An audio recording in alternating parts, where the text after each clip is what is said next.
Hello दोस्तों, स्वागत है आप सभी का हमारे आज के वीडियो में। तो आज के वीडियो में हम देखने वाले हैं हमारा जो 16 मार्च शिफ्ट 2 का पेपर हुआ था, जिसको मतलब अभी तक का one of the most difficult paper कहा जाता है। मतलब जेई मेंस के जितने भी हिस्ट्री में अभी तक मैथ्स के जो पेपर्स आए उसमें सबसे डिफिकल्ट माना जाता है।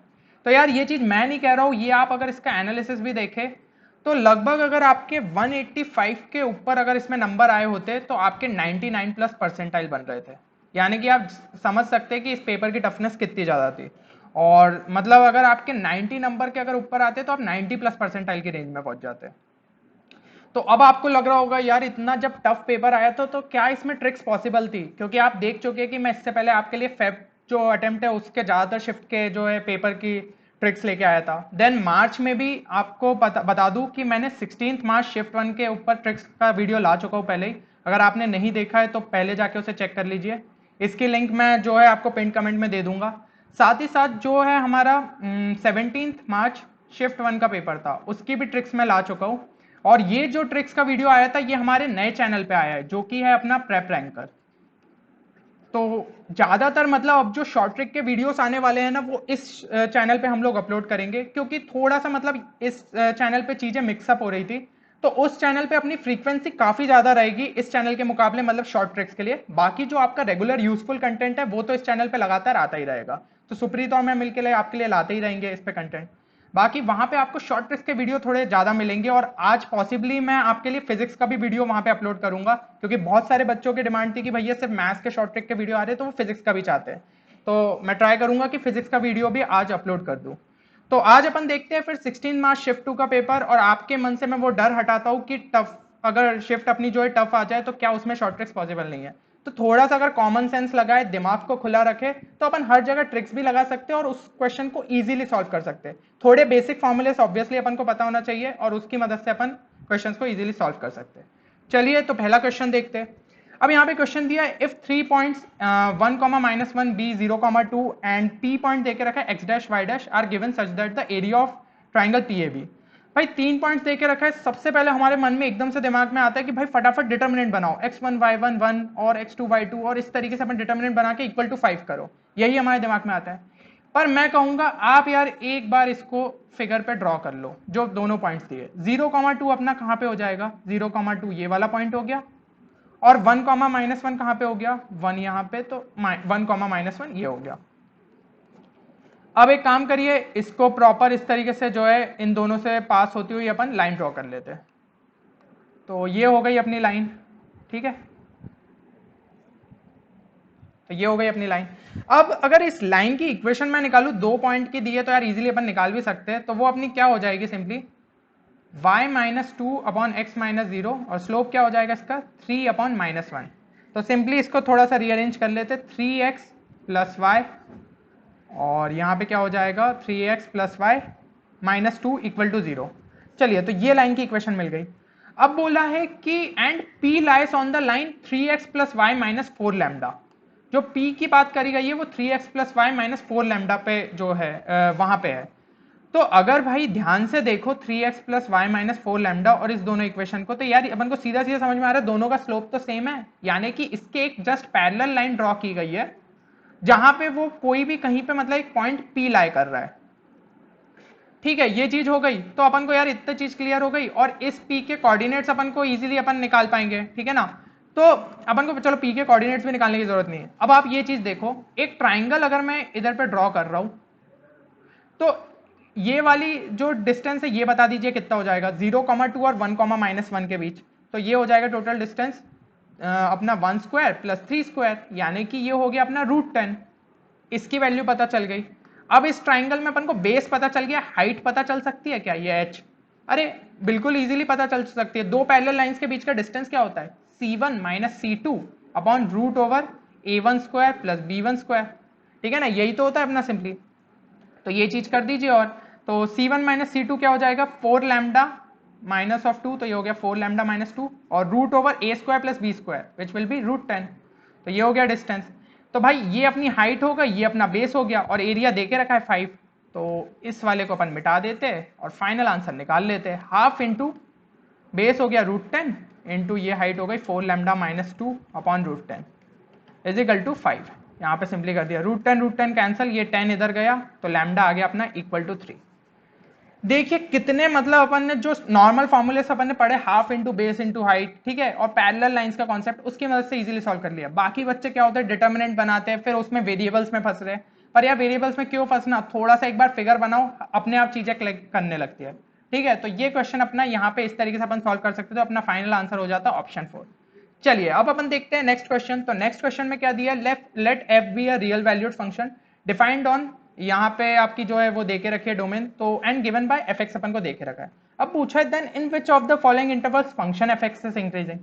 अब फंक्शन एफ एक्स इंक्रीजिंग या डिक्रीजिंग जब अपन को निकालना है तो सिंपली एक बार तो डिफरेंशिएट करना ही पड़ेगा। चलिए इजी सा फंक्शन है, डिफरेंशिएट कर देते हैं। F dash x is equal to 3 into, अब ये log x minus one minus log x plus one इसे लिख सकते हैं, क्योंकि log a अपॉन बी क्या होता है, log a minus log b। चलिए उसको लिख लेते हैं। तो उस तरीके से लिखने के बाद अपन उसको डिफरेंशिएट अगर करेंगे तो वो हो जाएगा 1 upon x minus one minus 1 upon x plus one. ठीक है, और यहाँ पे क्या हो जाएगा, ये हो जाएगा x माइनस वन का whole square. F dash x तो भैया अपना निकल आया। अब बाकी लोग क्या करेंगे, बाकी स्टूडेंट्स की इसको ग्रेटर देन जीरो पुट कर रहे हैं कि अपन को इंक्रीजिंग चेक करना है, तो फटाफट ग्रेटर देन जीरो पुट करो और निकालो आंसर। क्या अपन को वो चीज करने की जरूरत है, नहीं। अपन एक बार ऑप्शंस को ध्यान से देखते हैं। अगर मैं यहाँ पे फर्स्ट ऑप्शन में देखूं, यहाँ जीरो इंक्लूडेड है, जी हाँ बिल्कुल जीरो इसमें इंक्लूडेड है। बट अगर अपन सेकंड ऑप्शन में देखें तो यहाँ पे जीरो जो है वो, सॉरी फर्स्ट ऑप्शन के अंदर अपन अगर देखें तो यहाँ पे जीरो इंक्लूडेड नहीं है। हाँ जीरो यहाँ पे इंक्लूडेड नहीं है, ठीक है, जीरो इंक्लूडेड नहीं है।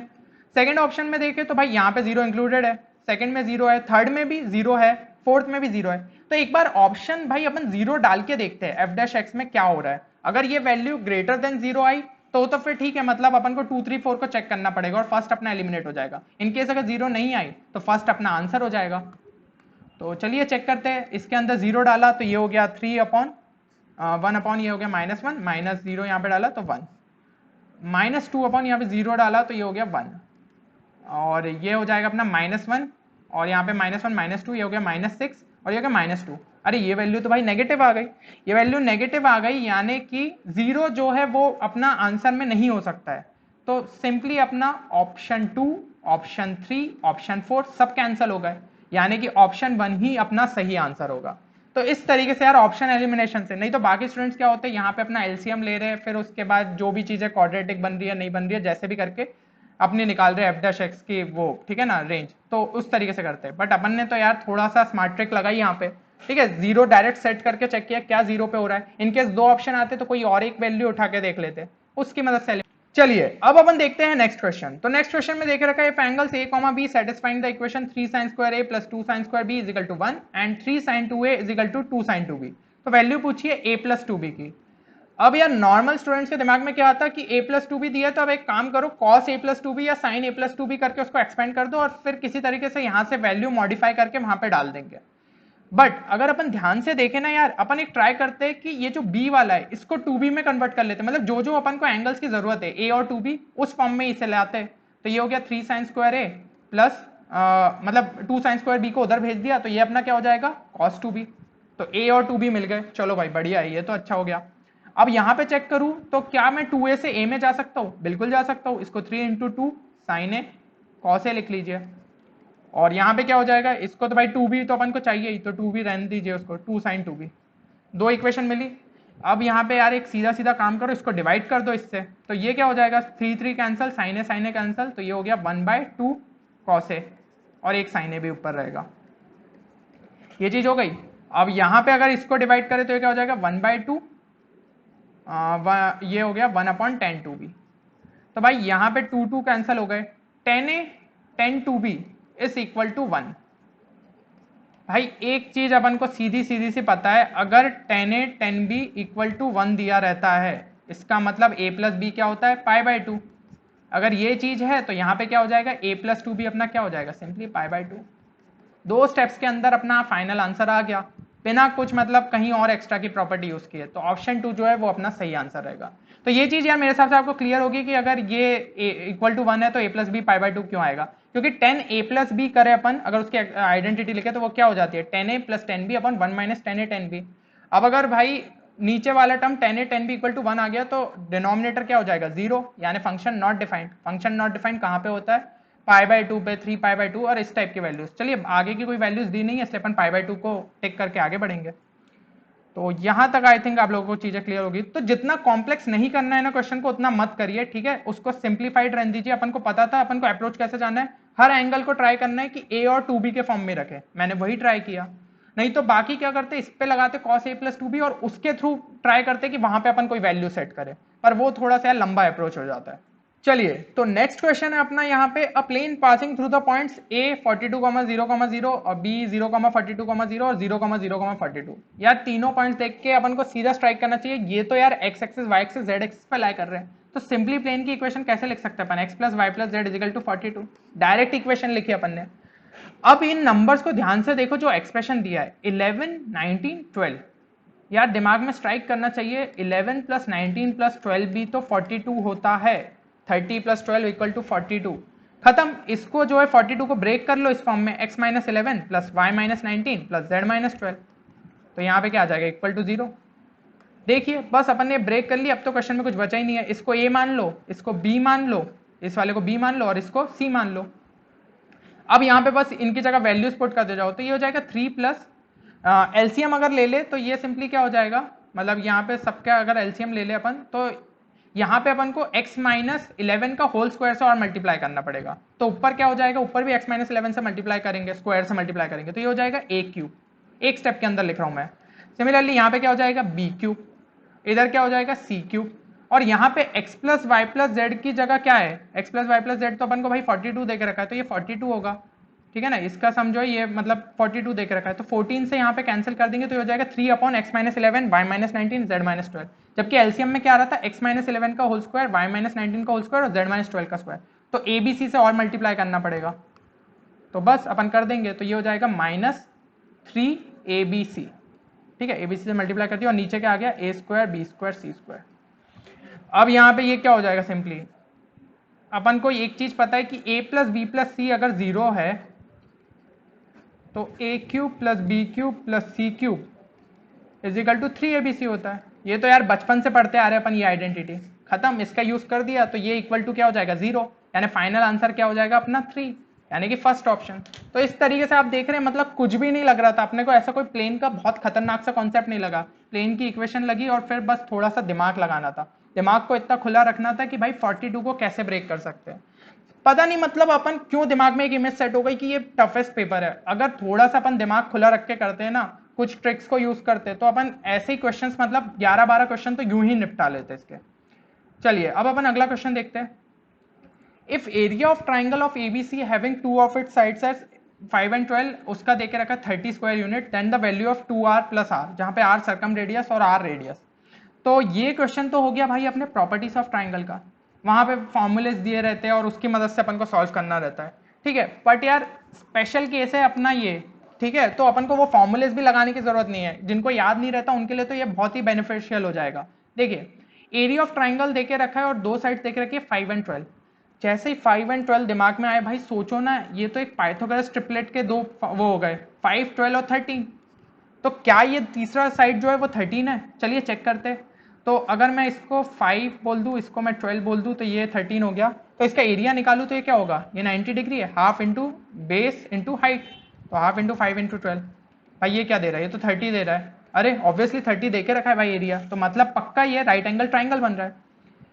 अब देखिए सबसे बढ़िया बात यहाँ पे क्या हुई, ये अगर राइट एंगल ट्राइंगल है तो इसका मतलब इसकी सर्कम रेडियस मुझे बनानी है, तो इस तरीके से जो है एक आउटर सर्कल बनेगा।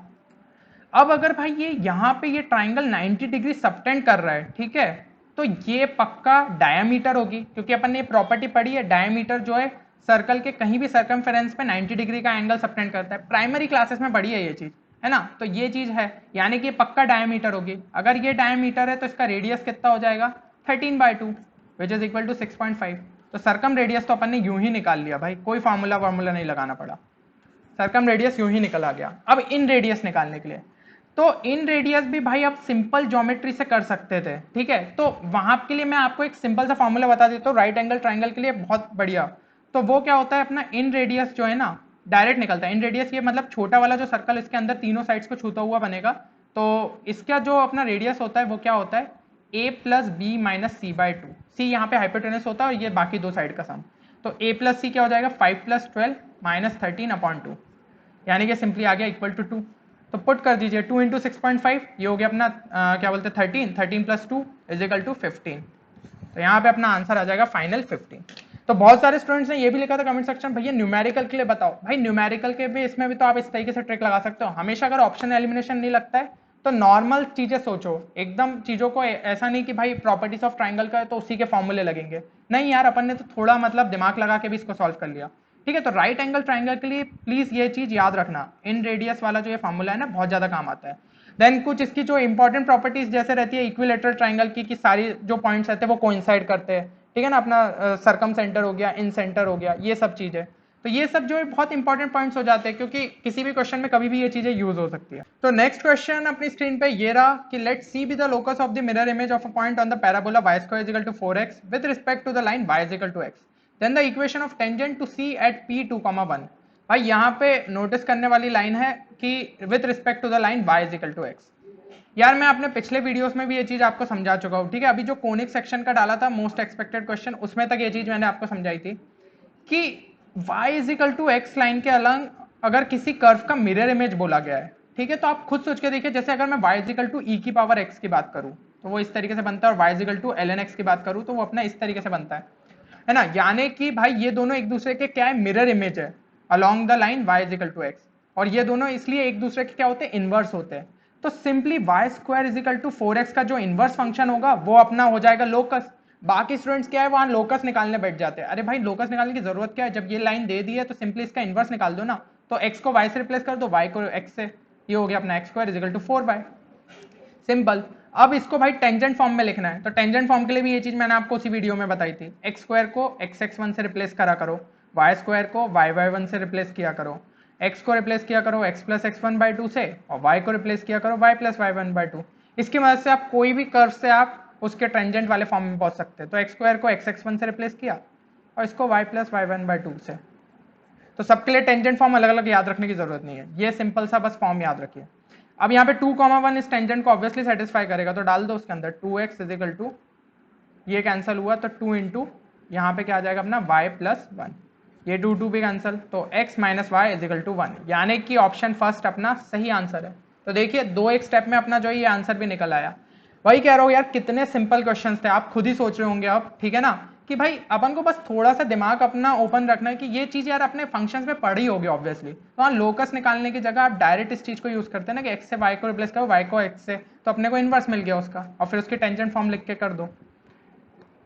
अब अपन देखते हैं अगला क्वेश्चन। तो अगले क्वेश्चन में है कि the least value of mod z where z is complex number which satisfy the inequality, और इनइक्वालिटी आपको देखे रखी है, ठीक है। तो यहाँ पे अपन को इस क्वेश्चन को किस तरीके से सॉल्व करना था, दिखने में यार ये क्वेश्चन बहुत खतरनाक है और बहुत सारे स्टूडेंट्स ने तो यही सोच के छोड़ दिया होगा, पर देखिएगा कितना सिंपल क्वेश्चन था ये। तो अब अगर अपन देखें यहाँ पे लिखा है 5√7 प्लस 9 आए, उसका मॉड देके रखा है, तो सिंपली यार उसका मॉड्यूलस निकाल लो, वो क्या हो जाएगा 5√7 का होल स्क्वायर क्या हो जाएगा, सिंपली अपना 5 का स्क्वायर हो गया 25, 25 इंटू 7 हो गया अपना 175, और 9i का वो हो जाएगा अपना 81, ठीक है। इस तरीके से जो है अपन ने ये कर लिया, तो इसकी वैल्यू निकालो तो ये हो जाएगा √256 विच इज इक्वल टू 16। अब √2 पे ऐसी क्या पावर चढ़ाओ कि 16 आ जाए, तो 2 पे मुझे चढ़ानी पड़ती है पावर 4, है ना, तो यानी कि इसका मतलब √2 पे क्या चढ़ानी पड़ेगी 8, तो ये हो गया 8। अब यहाँ पे इस वाले को सॉल्व करना है, भाई इधर पे e की पावर ये log e2 लिखा है, ठीक है, तो इसको log e2 को इधर लिख लीजिए, और इसी से ये ऑब्वियसली मल्टीप्लाइड है यानी कि पावर में ही है, तो मॉड z प्लस 3, मतलब ये जो भी टर्म लिखा है ना अपना बड़ा वाला, इसको मैं स्टार बोल दे रहा हूँ अभी के लिए, क्यों लिखना बार बार, मेहनत क्यों करना, तो इसको इस तरीके से लिख दिया। भाई ये तो अपन को प्रॉपर्टी लॉग की पड़ता है, ये 2 इधर आ सकता है और ये e उधर आ सकता है जंप करके सिंपली, तो ये 2 की पावर log e, तो वो क्या हो जाएगा सिंपली 1, यानी कि हो गया 2 की पावर स्टार, तो इसको लिख दीजिए 2 की power star greater than equal to 8।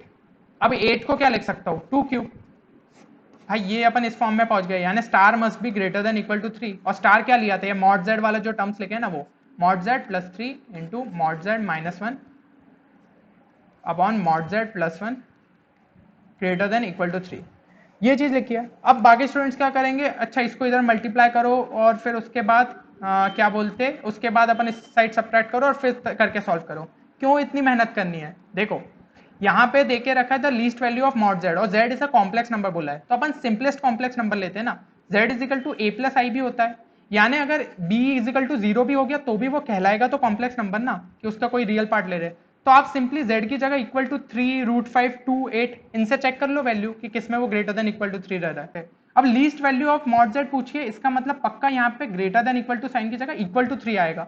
तो बस अपन को ये चेक करना है ऑप्शन में मिला के कि कहाँ पे इक्वल टू 3 आ रहा है। तो सबसे पहले 3 डालता हूँ, तो 3 प्लस 3 हो गया 6 और 3 माइनस 1 यहाँ पे हो गया इंटू 2 और नीचे आ गया 3 प्लस 1 4, तो 12/4 इक्वल टू 3। अरे यहीं पे ही आ गया भाई, सही है अपना फर्स्ट आंसर जो है वो बिल्कुल सही है, बाकी ऑप्शन अपन को चेक करने की जरूरत भी नहीं पड़ी।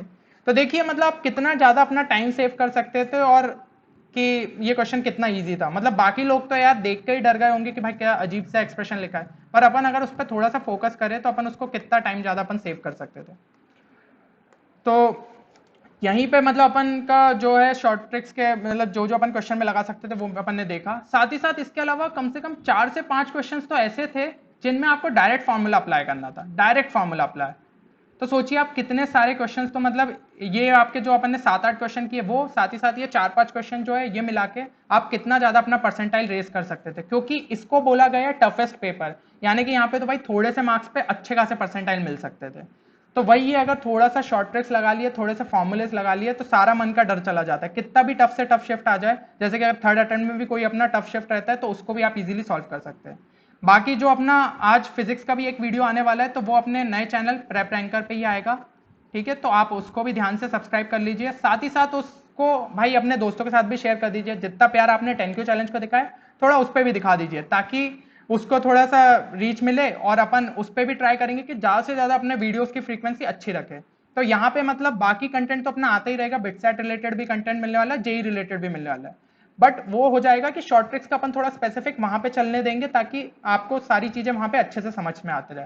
और वहां पे प्लेलिस्ट भी बना के रख दी है मैंने आपकी, जो आपके फेब अटेम्प्ट के शॉर्ट ट्रिक्स है और साथ ही साथ मार्च अटेम्प्ट के। तो अगर किसी ने नहीं देखा है तो जाके पूरे वीडियोस देख लो कि वो शॉर्ट ट्रिक्स अगर समझ में आ गई, दिमाग में फिट हो गई, तो फिर तो आप 7 से 8 क्वेश्चन आराम से अपने थर्ड अटेम्प्ट में कर सकते हो।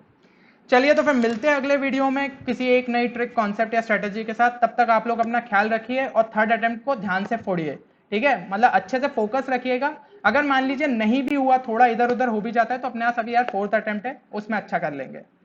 तो थैंक यू एवरीवन।